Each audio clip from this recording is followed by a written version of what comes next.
Tá rodando, hein? Boa noite, meus irmãos. Vamos começar mais uma aula da nossa série, do nosso módulo. Gostaria de agradecer as 400 pessoas presentes no auditório. E agradecer também as 1.500 que estão assistindo online. Você que se esforçou para estar conosco, fazer sua inscrição, seja muito bem-vindo, muito obrigado. Eu não me incumbi, mas fui incumbido pelo presidente da mesa para poder dar sequência e prosseguimento nesse módulo. Não usaremos o mesmo material, nem falaremos na mesma perspectiva, mas eu gostaria de convidá-los a fazer um recorte na vida de Abraão. Eu até acrescentei ali uma vida de fé, obediência e oração. Ele não é só o pai da fé, mas é alguém que se relacionou com Deus. E se relacionando com Deus, nós podemos dizer também que é um homem que orou.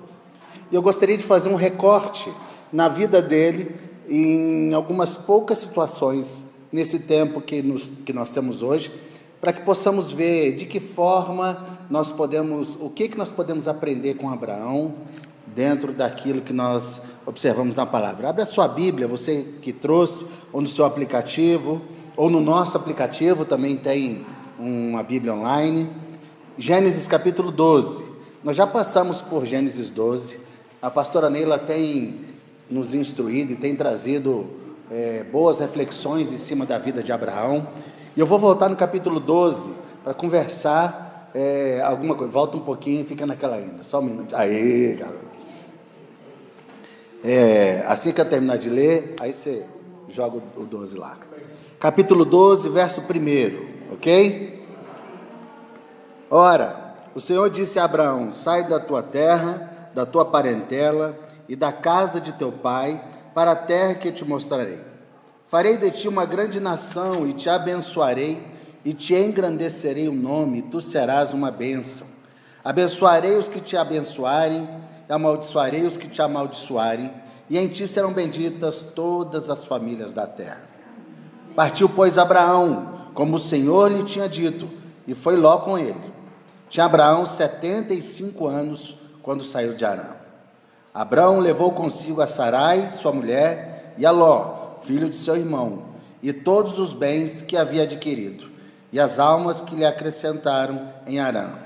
E saíram para a terra de Canaã, e lá chegaram. Passou Abraão pela terra até o lugar de Siquém, até o carvalho de Moré. Neste tempo estavam os cananeus na terra. Apareceu o Senhor a Abraão e disse: a tua semente darei essa terra. Abraão edificou ali um altar ao Senhor, que lhe aparecera. Dali passou para o monte, ao oriente de Betel, e armou a sua tenda, ficando Betel ao ocidente e Ai ao oriente. Dali também edificou um altar ao Senhor, e invocou o nome do Senhor. Depois continuou Abraão o seu caminho, seguindo sempre para o sul. Ok, aqui nós podemos dar uma pausa, nós podemos seguir um pouco mais para frente. Tem Abraão descendo para o Egito, Abraão se separa de Ló, a guerra dos 4 reis, tudo isso nós já passamos, e a pastora Neila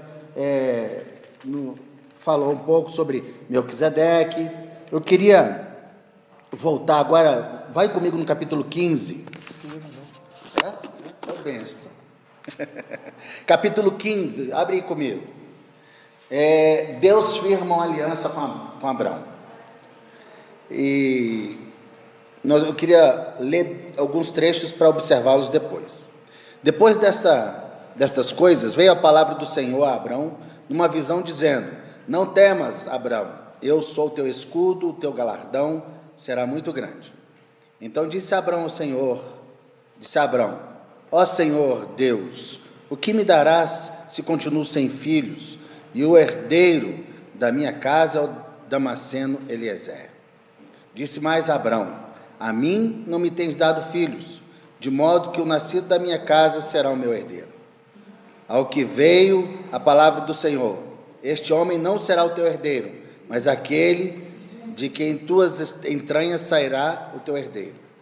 Então o levou para fora e disse: olha para o céu e conta as estrelas, se a podes contar. Então lhe disse: assim será a tua descendência. Versículo 6. Creu Abrão no Senhor, e isso lhe foi imputado por justiça. Amém. Amém. Meus irmãos, eu queria destacar algumas coisas interessantes aqui nesse processo. Desculpa, Luiz, eu fiz um barulho aqui porque ele escorregou. E eu queria destacar algumas coisas em 3 movimentos do capítulo 12, que nos jogam num terceiro movimento no capítulo 15. Então eu vou falar de 2 movimentos no capítulo 12 e o terceiro movimento que se desdobra no capítulo 15. A primeira coisa que nós vemos aqui é o chamado de Deus. Neste momento, Abraão sai do meio da sua parentela. Ele, se nós observarmos onde tudo começa, no Gênesis, e agora, não só em Adão, mas em Abrão, Deus chama Abraão do meio da sua parentela. Toda a ação de Deus no meio, de construção do seu povo, de escolha e de redenção, partiu desse chamado. E esse chamado gerou alguns desdobramentos. Pode tocar um aí, Luiz? E o que é a introdução? Porque aqui nós vemos a obediência e a saída.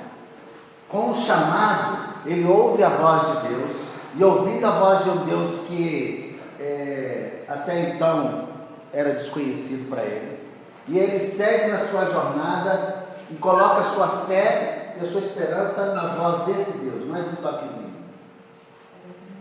A obediência e a saída, onde tudo começa. Na nossa relação com Deus, precisamos de obediência. Abraão ouviu a voz de Deus e lançou toda a sua esperança sobre ele. Começa ali. Se ele não tivesse dado ouvidos a Deus, ele não teria dado sequência na sua jornada. Então a jornada de Abrão, assim que ele chama e põe o pé na estrada e confia nesse Deus que agora falara com ele, ele inicia uma jornada nova com a sua família e de construção desse povo e com Deus. Essa jornada, ela é pavimentada a partir dessa obediência, a partir desse chamado. Próximo, Luiz, por favor. Aqui aí, pai. O chamado do Velho Testamento aponta para o chamado do Novo. Nós não podemos observar essa história e não atentar para aquilo que acontece no Novo Testamento. Se nós observarmos durante todo o momento da história, o povo costuma ser chamado por Deus o tempo inteiro. O povo desvia os olhos de Deus, Deus vai lá e chama o povo. O povo tira os olhos da lei, ele vai lá e exorta e chama o povo. O chamado, ele é evidenciado novamente em Cristo, quando ele chama não só os seus discípulos, mas ele chama agora aqueles que são de Deus, chama para si, para o caminho, porque ele agora é o caminho. Então esse chamado de Abraão, essa história não relata, não é somente um fato histórico, narrando a história de Abraão, mas olhando a história redentora de Cristo, ela aponta para o chamado também. Um chamado de Deus no coração da humanidade. Deus chamando o coração do homem, Deus chamando para o caminho e usando os seus filhos e os seus profetas para chamarem o coração do homem para andar com ele. Lá na frente, Deus diz a Abraão: anda comigo e ser fiel a mim. Marcelo, Diga. qual, sobre essa observação que você fez, como as pessoas hoje em dia têm respondido ao chamado de Deus? Não sei se você vai falar isso muito lá na frente ou eu posso... Não podemos falar agora. Hoje o chamado de Deus, ela fica por conta da igreja. A igreja chama por meio do convite da pregação do evangelho. E Deus chama o coração do homem no momento que a pregação, que a gente prega. Então, esse é o caminho natural. As pessoas, algumas, podem começar a ler a Bíblia e se encontrar com Cristo. É um chamado a partir das Escrituras. Mas o caminho que Deus proporcionou é que ele, da mesma forma que chamou seus discípulos e disse que agora eles deveriam fazer discípulos, a igreja deve fazer discípulo pregando o evangelho. E quando prega o evangelho, os corações são chamados para Deus, chamados para a vida. Não sei se é mais ou menos o que você estava querendo, você pode também observar. Eu estou perguntando para você sobre como esse chamado tem acontecido, para a gente até mesmo estar... Se Deus tem nos chamado hoje, como é que a gente está respondendo esse chamado da nossa vida? Deus nos chamou e continua nos chamando para relação. Ele nos chama para a salvação e a partir do Espírito Ele nos conduz no caminho da perseverança, que é um chamado à perseverança dos santos. Então o primeiro chamado é o chamado para a salvação, quando Ele põe fé dentro de nós, para que a gente creia em Cristo, creia nele como Senhor e Salvador das nossas vidas. Crendo nele, eu sou chamado para andar no caminho, andar em Cristo e perseverar nesse caminho.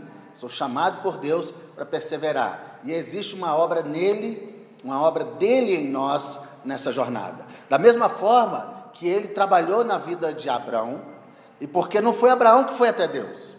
Nós acabamos de ler ali que Deus foi a Abraão.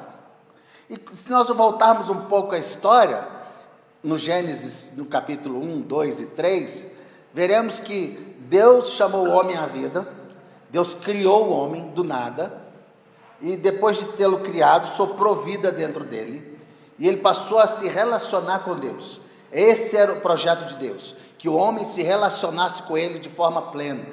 Mas o homem tirou os olhos de Deus e escolheu outros caminhos. E com a escolha do caminho veio a morte e a condenação pelo pecado. E a primeira coisa que Deus faz quando ele chega no jardim? Onde está tu, homem? Ele vai ao encontro do homem e chama o homem. Adão, onde você está? Ele diz o texto que Adão ouviu a voz de Deus que passeava pelo jardim. Ele teve medo e se escondeu entre as árvores, como se pudesse se esconder. Mas ele chamou o homem mais uma vez. E agora esse chamado para o coração, um chamado de justiça, de luz no coração dele, chamando para sair, revelando o mau caminho e as trevas dentro do coração. Mas agora esse chamado é um chamado que joga Abraão num novo caminho. Se eu digo, Luiz, vamos fazer uma viagem comigo? Eu estou chamando o Luiz para pegar o carro e pegar a estrada. A gente não imagina o que vai acontecer no caminho. Nem que papo a gente vai conversar, e ainda que a gente planeje conversar alguma coisa, sempre surgem assuntos novos onde a gente trata. A partir dessa viagem, a nossa relação muda. A nossa relação muda, porque a gente começa a se conhecer mais, a gente começa a trazer assuntos e discorrer sobre diversas coisas. A partir desse momento, desse chamado, Abraão muda a sua vida. O chamado de Deus para Abraão mudou o caminho dele. Da mesma forma que quando Deus nos chama pela fé para crermos, muda a nossa jornada, muda o nosso caminho e no dia a dia muda as nossas escolhas. A história fala que a família de Abraão era construtora de ídolos. Pois é. Ou seja, quando Deus vai e chama, mudou a história da trajetória não só de Abraão, mas de toda a família dele, de seus descendentes, né? Exatamente. Porque senão, com certeza, ele depois, será que não construía ídolos antes? Não sei, a Bíblia não fala, não retrata. Exato. Mas fala que seus familiares construíam ídolos. Exato. E a partir desse chamado, que ele se põe na estrada, por isso que é interessante observar, e sempre me causou um estranhamento no coração, mas poxa, você se dobra a ídolos, faz ídolos, como o Luiz relatou, e nenhum deles fala. De repente você começa a ouvir uma voz de alguém que se revela como sendo o único Deus verdadeiro. Vou cair dentro, eu vou obedecer o que ele falou. E na hora que ele obedece, se coloca na jornada, alguns movimentos se desdobram, e aqui eu chamo a atenção para o próximo quadro. Vai, mais um. O primeiro movimento dele, desce, mais um. o primeiro altar. Diz o texto: e Abrão edificou ali um altar ao Senhor. Foi antes do Betel, que lhe aparecera. Olha só que interessante, diz o verso 7. Abrão edificou um altar ao Senhor que lhe aparecera. Não era outro, mas eu edifiquei um novo altar, um altar para aquele que me apareceu, aquele que veio ao meu encontro, aquele que me encontrou. E aqui a ideia, ele edificou, construiu, trabalhou, ele gastou tempo construindo aquele altar. A quem? Ao Senhor, ao impronunciável, ao único que existe, que apareceu.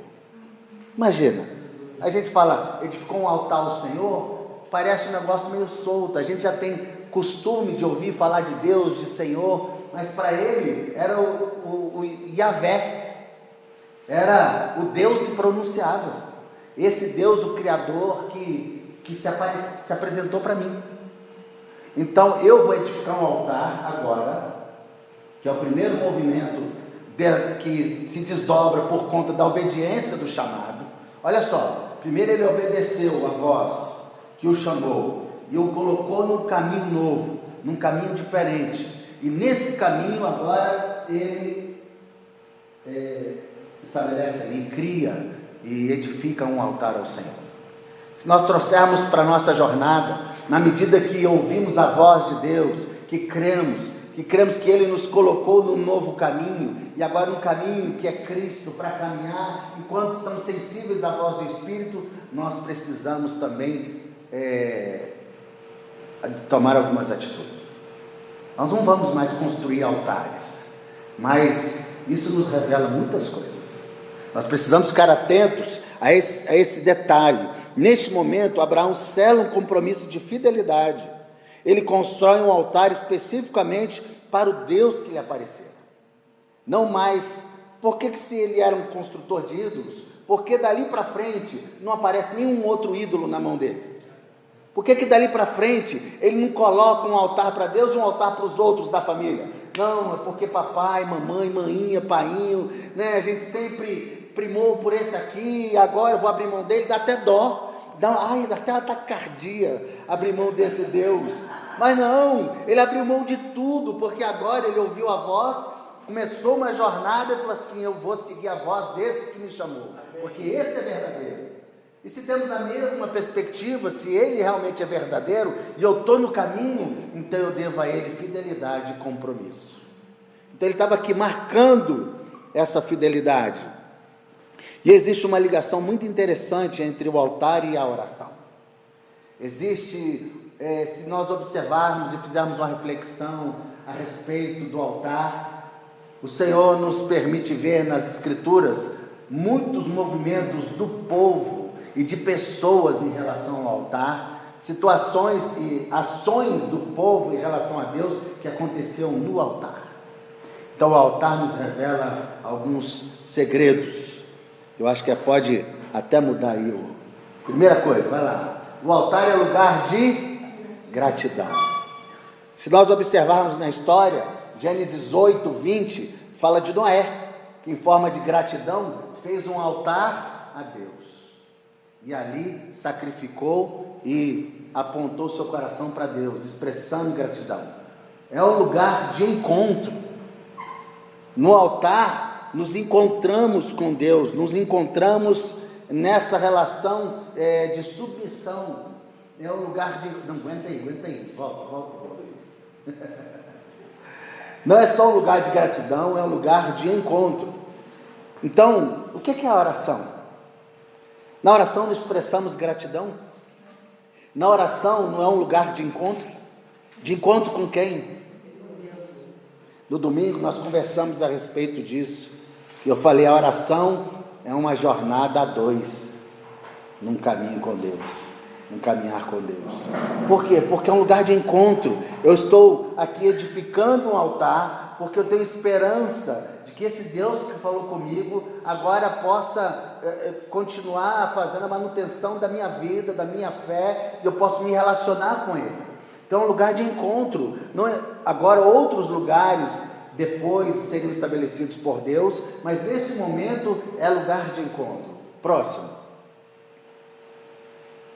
É o lugar de separação, de santíssimo.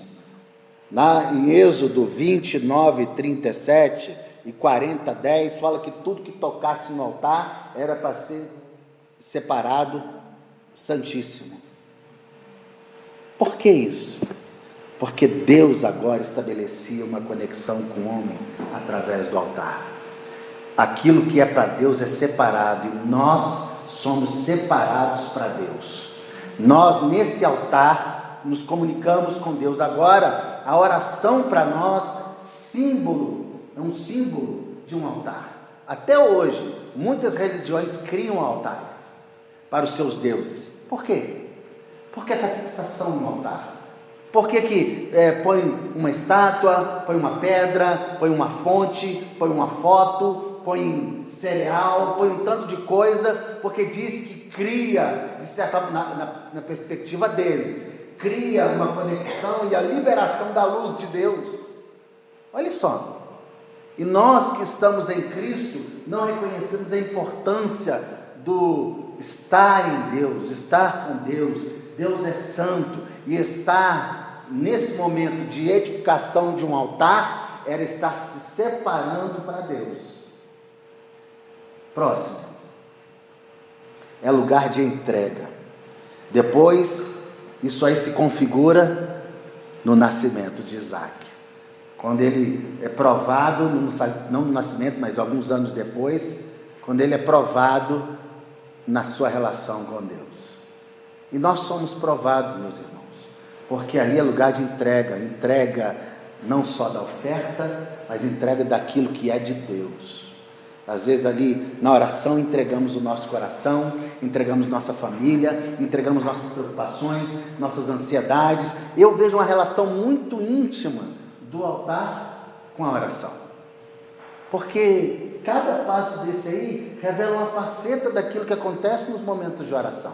Hoje é lógico, a gente não precisa sacrificar no sentido literal da palavra mais nada, mas é um lugar de entrega, onde eu tiro a mão e me afasto e deixo Deus fazer e receber aquilo que é dele, não só naquilo que compete do meu coração, mas ele tocar e tomar aquilo que pertence a ele.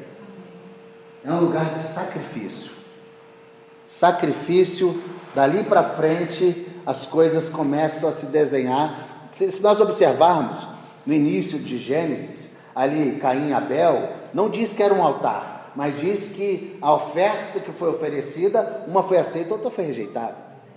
Então essa oferta, que agora se desdobra de Noé, Abraão e daqui para frente, Deus vai construindo e ajudando o povo a entender o que poderia ser recebido, o que não poderia ser recebido, mas que era um lugar de sacrifício. Era um lugar onde o sangue precisava ser derramado.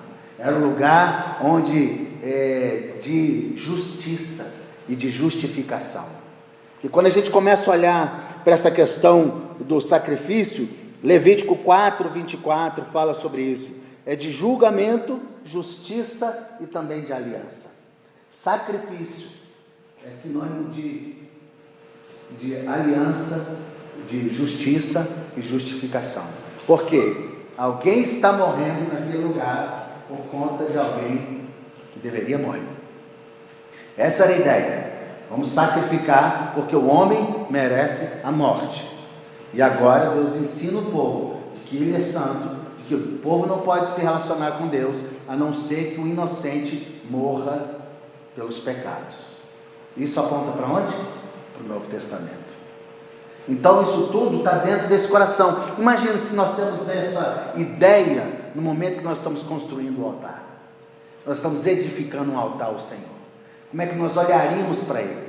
Da mesma forma, hoje precisamos olhar diferente para Deus. Porque Deus é santo e por meio de um sacrifício me permitiu me aproximar dEle para que eu pudesse me derramar diante dEle, me relacionar com Ele. Oração. Só podemos chegar a Deus em oração hoje por conta de um sacrifício feito no altar de Deus. Próximo. É lugar de perdão. Altar é lugar de perdão, é lugar de pagamento da dívida, é lugar que o culpado passa a ser agora livre da sua culpa. Ele quitou a sua dívida. Então, altar é lugar de perdão. E não é assim a oração, meus irmãos? Não vemos cada elemento desses na oração? Um lugar de gratidão, de encontro, de separação das coisas do mundo, de entrega, de sacrifício, não o sacrifício que tínhamos lá, mas um sacrifício que nos chama a abrir mão, a renunciar um tanto de coisa para estar em oração. Quando a gente vai orar, o que a gente tem que fazer? De acordo com Mateus 6,6, entrar no quarto, fechar a porta. Isso é renunciar, isso é abrir mão de outras coisas, isso é sacrifício. Eu abro mão da minha esposa, da minha família, do trabalho, alguma coisa, de uma saída, de uma festa, de alguma situação que me chame, eu abro mão, eu renuncio para estar de joelhos diante de Deus, para que o meu coração se ajoelhe diante de Deus. É um lugar de perdão, onde experimentamos o abraço gracioso de Deus, experimentamos o perdão dos nossos pecados, e por último, é um lugar de adoração. Altar é lugar de adoração. Então, quando estamos em oração, estamos adorando, estamos nos prostrando, como eu falei no domingo, botando a cara no pó, olhando para Deus, dizendo: eu sou nada, eu sou pó e vou voltar para o pó, e o Senhor olhou para mim, o Senhor me tirou do meio da minha parentela, o Senhor me tirou daquela vida desgarrada do Senhor, e o Senhor me trouxe e botou num caminho diferente, e por isso eu me entrego, eu adoro. O pastor Moacir sempre ensina na igreja a diferença de louvor e adoração. Não é isso? A gente louva a Deus, isso, por aquilo que Ele fez e faz. E a gente adora por aquilo que Ele é. Então, quando a gente se prostra em oração, a gente agradece, celebra, louva a Deus pelo que Ele fez e faz, e adora pelo que Ele é. Ele é aquele que criou todas as coisas, aquele único Deus verdadeiro, o único, o impronunciável. Isso, e Abraão aqui estava edificando um altar e adorando a Deus. Mas esse foi o primeiro movimento de Abraão. Nós temos o próximo movimento, segura aí, o segundo movimento, que está no verso 8. Agora já em Betel, ele diz: ali edificou um altar ao Senhor e invocou o seu nome. Isso já é Gênesis 15. Não, ainda no 12. Ainda no 12, verso 8. No 7, ele foi o primeiro movimento. Por quê? Porque Deus o chamou e colocou ele no caminho, pegou a estrada. Aí nessa estrada, ele já começa a perceber a vida diferente, as coisas diferentes. Eu estou caminhando agora com aquele que é, eu estou caminhando com ele, agora eu vou edificar, eu vou me consagrar, eu vou me colocar diante dele. E agora ele segue com a sua caravana e passa, chega em Betel, e é o seu segundo movimento. Não só ele edifica um altar, mas ele invoca o nome do Senhor. Existe um movimento aqui, meus irmãos, de reconhecimento de poder e autoridade. Eu vou invocar agora, não invoco mais os outros deuses. Eu não invoco agora aqueles que vinham na minha bagagem hereditária. Eu não invoco mais aquelas tantas coisas que eu conhecia. Agora eu invoco ao único que existe. Então, na oração, invocamos a Deus. Por que é importante nós observarmos que Betel é casa de Deus? Casa de Deus. E na casa de Deus, ele invoca o nome de Deus. Porque existe um movimento onde nós agora pertencemos ao povo de Deus, pertencemos a Deus, e agora invocamos o nome daquele que é Senhor sobre nossas vidas. A oração pressupõe agora também, não só aquelas características que nós abordamos há pouco, mas agora existe uma ação nossa de invocação, de clamar. É um clamor, como é que fala, gente? Lugar de clamor e de súplica. A invocação é um lugar de clamor e de súplica. Quantas vezes não clamamos em oração? Não suplicamos em oração? Não intercedemos na oração? Aqui agora ele já estava apresentando ao Senhor, clamando em alta voz o nome daquele que é eterno. E clamar em alta voz é já dar testemunho diante da sua caravana, da sua família, e deixar clara a sua adoração, deixando clara a sua rendição a esse único Deus verdadeiro, porque uma coisa é a gente fazer uma oração baixinha, quietinho no nosso quarto, e agora invocar, clamar, elevar a voz, e as pessoas vão perceber que nós estamos clamando e orando. Como é que na história alguns servos de Deus foram achados orando? Simplesmente porque não estavam se dobrando diante de outros deuses? Não temos alguns relatos nas Escrituras daqueles que não se dobraram diante dos reis? Eles aprenderam a orar, aprenderam a reconhecer a autoridade máxima de Deus. Então esse momento, segundo movimento, que é o movimento no segundo altar, que é nessa casa de Deus, que agora aponta para o Novo Testamento, que agora casa de Deus seria o Cristo, e casa de Deus seríamos nós. Altar, habitação, como diz a música, Deus não habita mais em templos feitos por mãos humanas. Somos a habitação de Deus. Agora, por meio do Espírito, salvos em Cristo Jesus, nós podemos clamar, porque agora, como habitação de Deus, invocamos aquele que é verdade absoluta, que é Deus e continua se relacionando conosco. Queria fazer uma observação. Faça uma observação, irmão Luiz. Como você colocou no primeiro movimento, foi praticamente uma vida de oração, foi uma atitude de oração, de edificação de um altar. Isso. Porque Deus foi ao encontro dele. Isso. Agora, nesse segundo movimento, ele já estava andando com Deus, e aí não foi mais Deus que foi ao encontro dele. Boa. Foi ele que foi ao encontro de Deus. Senhor. Exato. Ele teve movimento necessidade, sentimento, verdade, sede, disposição. Boa. Eu quero estar agora mais em encontro dele. Eu quero de novo ter aquele momento. Quero mais dele. É isso mesmo. E eu acho que esse é um caminho que nós precisamos aprender. Não só por aquilo que ele é, porque ele é o Senhor, o impronunciável, mas por aquilo que, como ele se revelou a mim. Ir ao encontro dele já demonstra um aprendizado de Abraão nessa jornada. Muitas vezes nós queremos esperar que Deus faça muitas coisas, mas nós não nos movimentamos, não nos dirigimos ao encontro dele. Ele faz apesar de nós, mas ele espera que o seu povo também siga na direção dele, que o busque, que o ame, que o anseie, que vá ao encontro dele. Então esse encontro de celebração foi Deus que criou. O encontro dominical, o encontro dos grupos, qualquer encontro da igreja em torno de Cristo, ele ali está sendo exaltado, é a igreja demonstrando anseio e desejo por Deus. Muito bom, Luiz, essa observação. Esse caminho que ele agora traçou de invocar, demonstrando o seu próprio coração. Vamos ver o que ele botou aí mais. Betel é lugar de invocação, Betel é lugar de anseio. Pode ir para o próximo. Betel é lugar de orientação.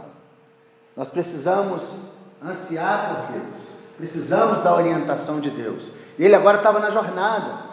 Vai para o lugar que eu te mostrarei. Legal, mas já tem não sei quantos dias que eu estou andando e até agora eu só sei que o Senhor me mandou ir para o norte, vamos dizer assim. E existe um anseio dentro do nosso coração, não sei no seu, por saber mais a respeito da vida. O que eu faço? O que eu faço com meu filho? O que eu faço com o meu chefe, com a minha esposa, com o meu pai? O que eu faço com o meu vizinho? O que eu faço na situação comigo mesmo? O que eu faço? Eu preciso de orientação. Eu anseio, não só anseio a presença dele, mas eu sei que na presença dele eu encontro orientação. Esse é o movimento de oração. Eu invoco o nome dele, anseio a presença dele e coloco diante dele as minhas ansiedades, os meus anseios e busco orientação. Orientação para a vida. Tem tudo a ver com a oração. Como é que Abrão ia caminhar com Deus agora sem se relacionar com ele? Porque a gente fala de oração, a gente pensa no nosso jeito de orar. Mas agora no capítulo 15, nós veremos já o terceiro movimento, onde existe um diálogo agora de Deus com Abrão. No primeiro movimento foi Deus em relação a Abrão. O segundo movimento, Deus falou e ele respondeu, ele invocou o nome de Deus. E no terceiro movimento agora existe uma relação. É algo construído, é algo que a vida foi conduzida, Deus foi preparando para que ele voltasse a se relacionar. Foi aí, próximo. Terceiro movimento, lugar parental, lugar de relacionamento. É isso que Deus espera do seu povo. Deus espera de você, espera de mim, espera da igreja, que seja um povo de oração, de relacionamento. Como podemos falar em nome de Deus, se não nos relacionamos com a palavra dele, se não nos relacionamos com o seu Espírito, se não nos relacionamos com ele, invocando o seu nome?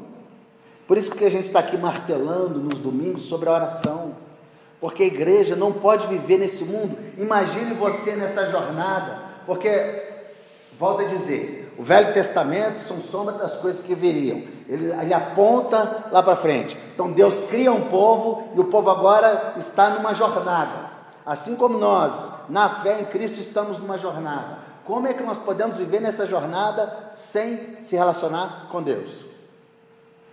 E aqui Abrão precisava agora se relacionar com Deus, e precisava conhecer cada vez mais a Deus. E na medida que você der passos na direção de Deus, Deus vai continuar se revelando a você, porque Ele tem prazer na relação com o seu povo. Ele tem prazer em ser achado, em ser encontrado, em ser buscado. Ele é glorificado quando nós nos alegramos nele. Então, esse movimento, a igreja precisa entrar nesse próximo movimento. Ela não pode esquecer os movimentos anteriores, porque não pode pular do primeiro para o terceiro. Crio no chamado, fui chamado, Deus me salvou, me colocou no caminho, joia, agora eu preciso me preparar, me santificar, ser grato, um tanto de coisa, começar a treinar a oração, invocar o nome de Deus, colocar diante dele os meus anseios, para que eu possa agora me relacionar com Deus, para que eu possa discernir. Pai, eu não estou entendendo o que está acontecendo. Para onde o Senhor quer que eu vá? O que está acontecendo? Segue firme, filho, calma, deixa comigo. E se a gente observar ali no capítulo 15, Deus já tinha prometido, ele reforçou novamente e fez a aliança com Abrão. Ele começou lá atrás dos 75, e na hora da promessa lá, ele está com 90, na hora que nasce o primeiro filho, 99 anos. Olha quantos anos se passaram para que ele tivesse o primeiro filho que nem era legítimo, e continuasse aguardando. Deus, sai da tenda, olha para cima, vê se você dá conta de contar. O que isso revela, meus irmãos? Deus tira os nossos olhos de nós mesmos, chama a gente para perto dele e revela mais de quem ele é e do poder dele. Amém. Eu disse, eu vou cumprir, olha para cima. Você está vendo? Consegue contar? Não é isso aí que eu vou fazer com você. Agora você precisa confiar em mim. E como confia aquele que não se relaciona? Como é que você começa a confiar em alguém que você não tem o menor relacionamento? Na medida que a gente se relaciona com as pessoas, que a gente passa a confiar nelas. Deus era desconhecido para Abraão, e agora ele começa a se relacionar com esse Deus. Ele fala a verdade. Tanto que Deus, quando fala que você vai ter um filho, ele ri no seu interior. Ela também, ele também desconfia. Mas como? Eu já um velho, a minha esposa vai ter um filho. Ele estava nesse processo ainda de descoberta da grandeza, do poder, daquilo que aquele Deus estava se revelando a ele, era capaz de fazer. E por isso que muitas vezes a gente fica capengando na nossa vida, na incredulidade, porque a gente não se relaciona e a gente deixa de conhecer, deixa de descobrir o poder daquele que se revelou a mim. Meus irmãos, eu tenho dificuldade. Eu estava orando esses dias, apresentando a enfermidade de uma amiga diante de Deus. Eu falei, Deus, eu sou tímido, me perdoa a pequenez da minha fé, porque eu sei que só pode curar essa enfermidade, mas eu nunca vi esse tipo de enfermidade, nunca vi o Senhor curar. Essa é a minha justificativa, não a de Deus. E no lugar de Abraão, ele diria o seguinte: sai da tenda, vem aqui, deixa eu te mostrar um negócio. Vem para perto de mim, me ouve, vai aonde eu estou mandando você ir e confia em mim. Era isso que ele estava fazendo. Mas se a gente não ouve, se a gente não se relaciona, não tem como ser guiado, não tem como querer orientação e dar uma cabeçada aqui, dar uma cabeçada ali, porque o nosso coração é duro, a nossa mente é embotada, a gente decora 1 ou 2 versículos e acha que já é o suficiente, mas Deus colocou o homem numa jornada, Deus colocou a sua igreja numa jornada, e Ele é responsável por ela, e espera que ela seja obediente e atenta à voz dele. Amém. Como é que nós obedeceremos a voz de Deus? Nos relacionando com Ele. E não é uma vez por semana, é todo dia, um movimento voltado para Deus. Então já estou no terceiro, lugar de relacionamento, é um lugar de aliança. Pode ir nos próximos. É um lugar de consolo, é um lugar de esperança. Olha só, gente. Esse movimento agora, qual que é o terceiro movimento? Qual que é? Lembra da minha conversa? Relacionamento. O nosso relacionamento com Deus é um lugar, o movimento do relacionamento é um lugar de aliança, é um lugar de consolo, é um lugar de esperança. Consolo porque às vezes eu não vejo saída. Eu sou velha, minha mulher é velha, esse negócio é balela. Eu estou começando a duvidar desse trem. Ele fala assim: conta as estrelas, meu filho. É isso que eu vou fazer com você. E quando ele foi Ismael, ele falou: ele também será numeroso, ele vai ser como um jumento de carga, um burro de carga, mas eu vou abençoar essa nação também. Lugar de aliança. Deus fez uma aliança no relacionamento com Abraão, não foi lá atrás, depois que eles começaram a se relacionar, que ele estava no caminho, que ele já estava na jornada. Gente, ele não falou com Abraão com 2 dias de caminhada, não. Ele não fez aliança com Abraão, não foi logo depois que ele chegou em Betel, não. Ele fez quando ele obedeceu e foi obedecendo durante o caminho. Aí lá na frente chegou: agora eu vou fazer uma aliança com você. E fez uma aliança, e aquela aliança era uma palavra não só de consolo, porque ele disse: como é que eu vou ter? É o capítulo 15. Antes ele só invocava, agora olha só a ousadia dele. Então disse Abraão: Senhor Deus, o que me darás se continuo sem filho? E o herdeiro da minha casa é o Damasceno Eliezer, meu servo. Disse mais Abraão: a mim não me tens dado filhos. Ele está ouvindo que Deus vai dar uma geração desde os 75. Desde 75, imagina, 75 anos, você sem filho, e Deus fala: eu vou te dar um filho. Ô benção, ô glória, sapatinho de fogo. Aí faz aquela festa, manda tocar o rebufo, faz a festa no arraial. Aí começa a passar 1 ano, 2, 3, 4, Deus fala: vou te dar um filho não, vou encher essa terra com a sua geração. Bendita todas as famílias da terra sobre a. Aí vai 10, 5, 10 anos, e o tempo vai passando, 15 anos, e nada de filho. Ele fala: até hoje, Senhor, a mim não me tem dado os filhos, de modo que o nascido da minha casa será o meu herdeiro. Ao que lhe veio a palavra do Senhor: este homem não será o teu herdeiro, mas aquele que das tuas entranhas sair será o teu herdeiro. Então levou para fora e disse: olha agora para o céu e conta as estrelas. Imagina esse movimento. Olha agora para o céu. Você está prostrado diante de Deus e Deus fala assim: olha para o céu. O que o salmista diz? Eleva os meus olhos para o céu, que é de onde me vem o socorro. Não é aqui, não é aqui. Olha para cima, olha para o céu, olha para mim. E agora conta. Veja, repara naquilo que eu fiz. Repara naquilo que eu fiz e conta. E agora descansa na minha promessa. Não deve ter sido fácil ainda, meus irmãos. Nós já passamos aí pela frente por essa história e não foi fácil. Eu só estou conectando aqui a questão da oração. Agora eu queria relatar algumas coisas, as lições do altar. Pausa. Até aqui nós conversamos a respeito de Abraão. E eu fui fazendo uma pontezinha aqui, uma pontezinha ali, para ajudar você a entender esse movimento de oração que Deus trabalha na vida dele e trabalha na nossa. Agora, lições do altar. Próximo, Luiz, primeiro aí. Exige trabalho. A oração exige trabalho. Como é que a gente trabalha em oração? Quando eu digo exige trabalho, o que eu estou querendo dizer com isso? Perseverança. Dedicação, perseverança, esforço. Eu acho que é o próximo. Deixa eu ver se é. Exige esforço. Trabalho exige esforço. Por que trabalho? Porque eu vou precisar me mover. Não agora para me salvar, mas agora para me relacionar. Se eu quiser me relacionar com você, eu preciso pegar o celular, eu preciso pegar o telefone, eu preciso pegar o carro e ir na sua casa, eu preciso bater na sua porta, tomar um café com você. Para mim é um grande esforço. Qualquer movimento que você faz para o outro é esforço.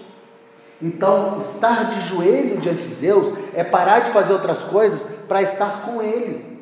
É um esforço, é trabalho, é trabalhoso. A vida de oração é uma vida que foi preparada para nos relacionar com Deus e demanda nosso esforço próximo. Exige compromisso. Vida de oração exige compromisso. Se Abraão quisesse saber alguma coisa de Deus, ele precisava ter compromisso com aquele que o havia chamado. E assim a igreja precisa ter compromisso com aquele que chamou. O problema é que a gente acha que já está carimbado o passaporte, que agora a gente só está esperando o dia da viagem, que está tudo certo, o compromisso agora é de Deus, eu não preciso de compromisso nenhum. Meu compromisso é com a igreja, que Ele me colocou aqui, no meio dessa arca, e colocou aqui para me relacionar, e agora meu compromisso com Deus, de me relacionar com Ele, Ele precisa ser para mim, como o salmista dizia, o pardal encontrou casa e andorinha ninho, e eu, os teus altares, Senhor Deus meu. Eu encontrei os teus altares. É um movimento, é trabalho, é esforço, é compromisso. Olha, é melhor um dia na tua casa. Um dia na tua casa. Isso é compromisso. É melhor do que tudo. É por isso que a gente precisa avaliar, e aqui enquanto a gente conversa, o Pai vai falando no seu coração, às vezes a gente tem muito mais compromisso com outras coisas do que na nossa relação. Nós precisamos entender que a minha oração, minha relação com Deus, não é só aquele momento que eu dobro o joelho em casa. É importante esse movimento de se dobrar em casa, mas mais importante é o coração dobrado, rendido ao Senhor durante todo o dia.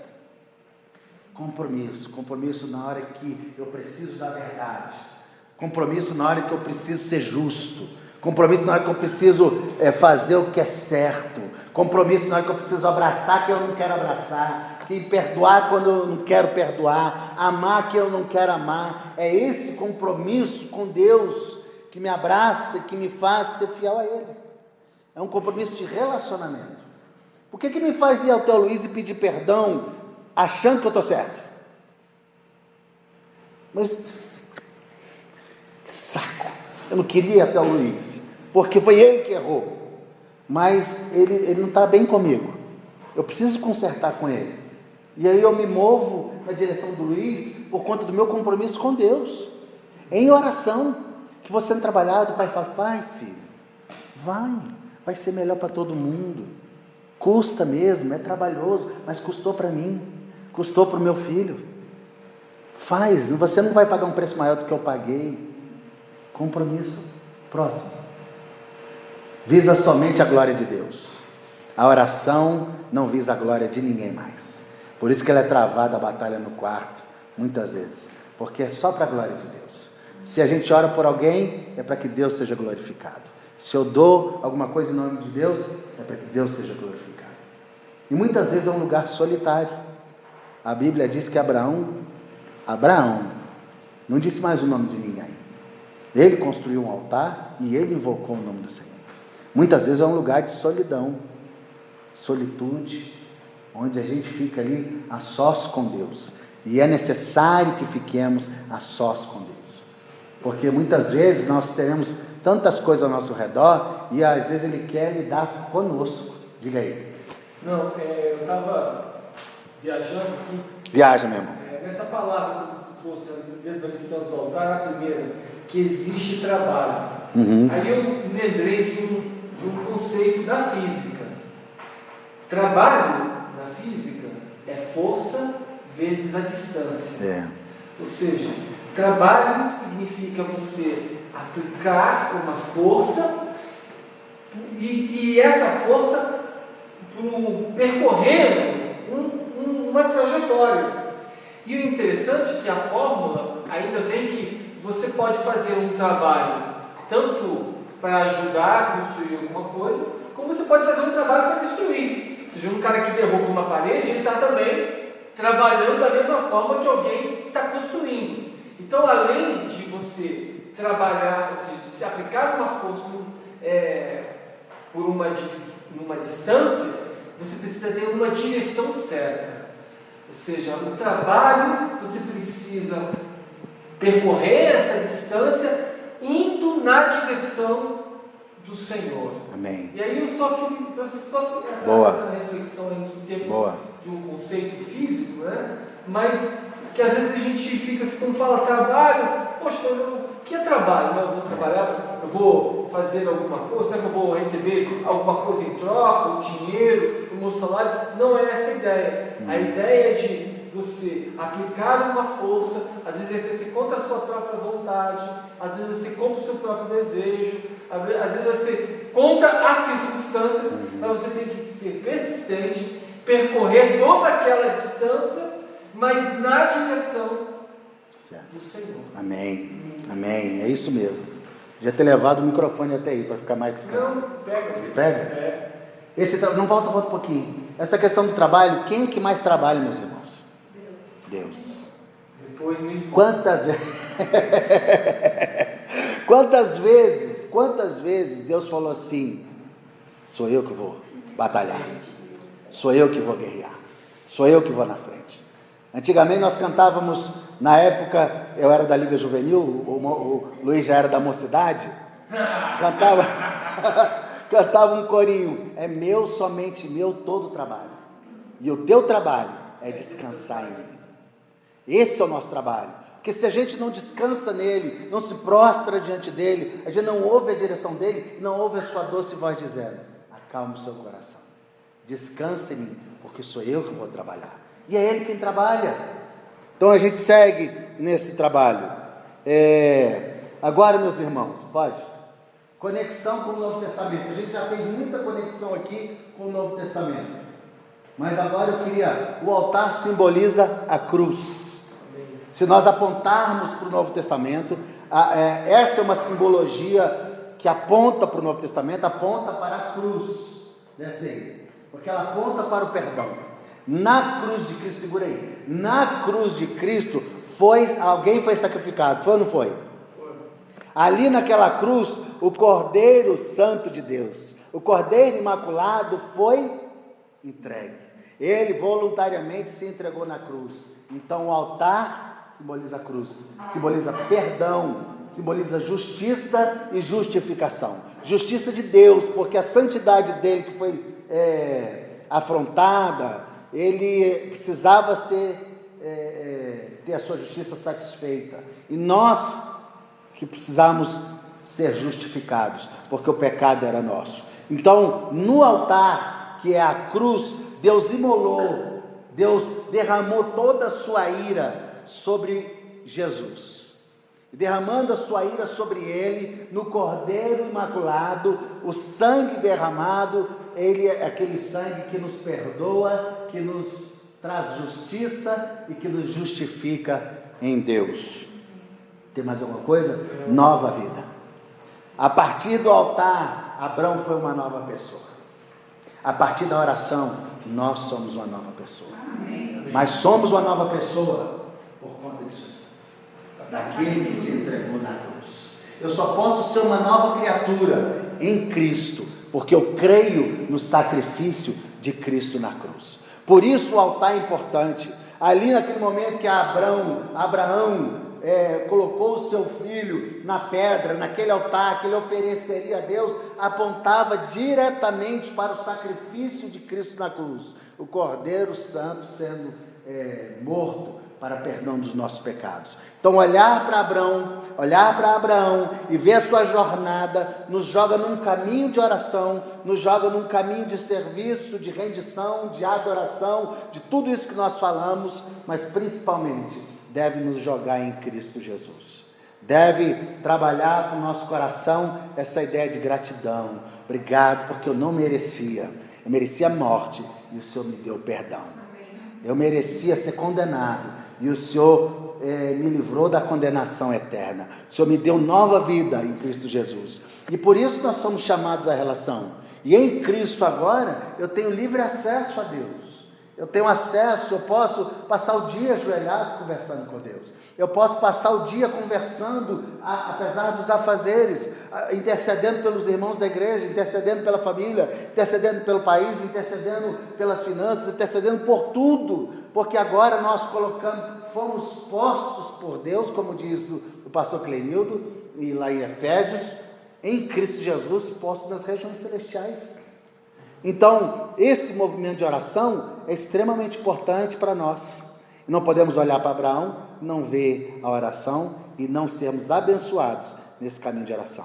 Talvez você esteja trilhando já esse caminho de oração, mas talvez o Pai te chame para gastar um pouco mais de tempo em comunhão com Ele, porque a oração é comunhão com o Pai, com a Trindade. E agora, cheios do Espírito, nós podemos clamar pelo Abba Pai, pelo Paizinho, cheio de consolo, de perdão, de paz, vivendo nessa vida de forma que nós não imaginávamos. Como Abraão, nós estávamos no meio de um redemoinho da vida, e Deus nos trouxe para caminhar num lugar novo. Não tem tudo a ver com Abraão? Uma nova jornada, indo para onde ele estava indo, Abraão? Muito bem, para a terra prometida, para Canaã. Isso mesmo. Você que está em casa, você acertou. Canaã, é isso mesmo. E nós, aonde estamos, meus irmãos? Na peregrinação, para onde iremos? Onde será o nosso desfecho? Com a graça de Deus, na nova terra, no novo céu, na nossa nova Canaã, naquele lugar onde Deus tem preparado para aqueles que o amam. Então, entre um lugar e outro, o Senhor preparou para nós uma caminhada de oração e de relacionamento. Amém? Amém, meus irmãos. Eu vou só encerrar dizendo: o altar simboliza a cruz. Nela, nosso amado Senhor, enquanto Cordeiro Imaculado, se entregou voluntariamente em sacrifício por nossos pecados.